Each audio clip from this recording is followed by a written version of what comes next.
So that I'm trying to imagine that image as you're describing it, and that sort of blob, right? That's taking Yeah. up so much space. Is that like at the conscious level, or is it unconscious? Like, are people aware of what's in that blob, or what it's even all about? That's such a good question.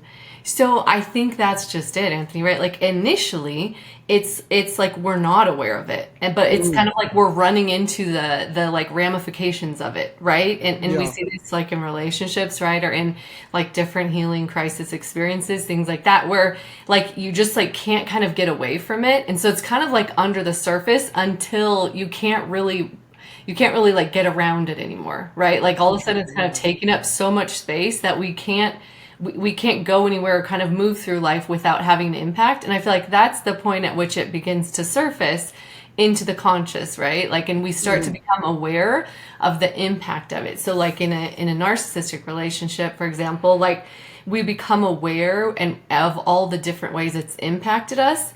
And that's kind of when we see that big blob taking up so much of the square, right? And we think like, wow, it's not just this one little tiny piece of my life. It's actually created like so many other ramifications for me, right? In my yeah, world. And so becoming conscious of it is kind of like that point where we're illustrating the square and we've yeah, realized like, whoa, there's a lot to this.